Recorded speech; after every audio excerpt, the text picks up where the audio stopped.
السلام علیکم، کیسے ہیں آپ سب لوگ؟ امید ہے آپ سب خیریت سے ہوں گے۔ سب سے پہلے تو آپ کو رمضان کے مہینے کی بہت زیادہ مبارکباد، اور یہ اللہ تعالیٰ کا ہم پہ خاص کرم ہے کہ اللہ تعالیٰ نے اس مہینے کو ہم پہ نازل کیا اور ہمیں یہ توفیق بخشی کہ ہم اس مہینے میں روزے رکھ کے اور اللہ تعالیٰ کی عبادت کر کے اپنے گناہوں کی بخشش کروا سکیں۔ آج کی اس ویڈیو میں آپ کو بتاؤں گی کہ کھجور کھانے کے کیا فوائد ہوتے ہیں۔ ویسے تو ہم لوگ افطاری اور سحری میں کھجور کھاتے ہی ہیں، لیکن کیا آپ کو پتہ ہے کہ سحری اور افطاری میں کھجور کھانے کے بے شمار فائدے ہیں؟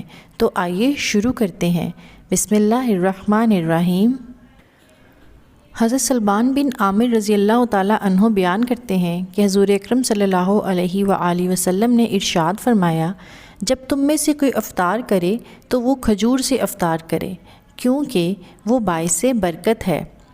اگر وہ نہ پائے تو پھر پانی سے افطار کر لے، کیونکہ وہ باعث طہارت ہے۔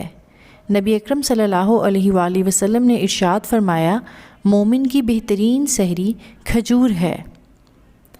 کھجور خون پیدا کرتی ہے اور جلد ہضم ہوتی ہے۔ فالج، لکوہ اور امراض باردہ میں بے حد مفید ہے۔ کھجور گردے اور کمر کو طاقت دیتی ہے۔ خشک کھانسی اور دمے میں کھجور کا استعمال انتہائی مفید ہے۔ کھانسی، بخار اور پیچش میں کھجور کا استعمال مفید ہوتا ہے۔ گردوں، مثانہ، پتا، آنتوں میں تلنجی دردوں کو روکنے کے لیے کھجور کا متواتر استعمال انتہائی مفید ہوتا ہے۔ اگر کھجور کو نہار منہ کھایا جائے تو یہ پیٹ کے کیڑے مار دیتی ہے۔ قرآن میں کھجور کا ذکر صرف رطب اور نخل کی صورت میں آیا ہے، جبکہ احادیث میں یہ 8 ناموں سے موسوم ہے۔ پانی میں بھگو کر اس کا عرق یا شربت نبیذ کہلاتا ہے۔ حضرت نبی کریم صلی اللہ علیہ وآلہ وسلم کو کھجور بہت پسند تھی۔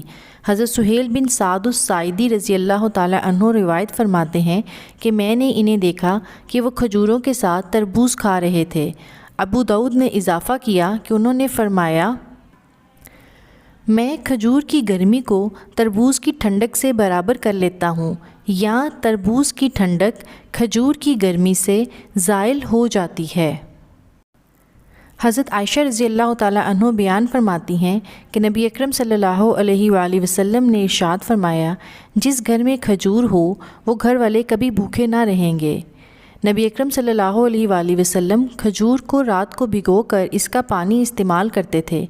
ابو سعید رضی اللہ عنہ کی دعوت ولیمہ میں یہی پانی بڑے شوق سے ہے، جبکہ ابو الحیم بن لتھان رضی اللہ عنہ نے جب ان کے ساتھ حضرت ابو بکر اور عمر رضی اللہ تعالی عنہ کی اپنے باغ میں دعوت کی تو ان سے کہا کہ تم نے تو پکی ہوئی کھجوروں کو بھگویا ہے، ہمیں زیادہ پسند ہوگا اگر پکی ہوئی کھجوروں کے ساتھ نیم پختہ کھجوریں بھی ملا کر ان کا پانی ہمیں پلایا جائے۔ اس سے معلوم ہوتا ہے کہ کھجور کی نبیذ میں بھی توانائی کے ساتھ ساتھ فرحت پیدا کرنے کی صلاحیت بھی موجود ہے۔ یہ پانی جسم کی غلیظ رطوبتوں کو خشک کرتا ہے، معدے کو تقویت دیتا ہے، منہ کے زخموں کو مندمل کرتا ہے، خاص طور پر مسوڑوں کی سوزش میں مفید ہے۔ پھلوں میں کھجور ممتاز حیثیت رکھتی ہے، کیونکہ یہ جسم کے ہر حصے کے لیے یکساں مفید ہے۔ اس کی اصلاح کے لیے سکنجبین زیادہ مؤثر ہے، جبکہ دوسرے ذرائع بتاتے ہیں کھجور کے ذیلی اثرات کو دور کرنے کے لیے اس کے ساتھ بادام اور خشخاش کا استعمال مفید ہے۔ جی ویورز، تو آپ کو پتہ چلا کہ اللہ تعالیٰ نے افطار کرنے کے لیے کھجور کا حوالہ کیوں دیا ہے کہ ہمیں افطاری کھجور سے کرنی چاہیے، کیونکہ اس کے بے شمار فوائد ہیں۔ امید ہے میری آج کی یہ ویڈیو آپ سب کو پسند آئی ہوگی۔ اب مجھے اجازت دیجیے۔ اللہ حافظ۔ جزاک اللہ خیر۔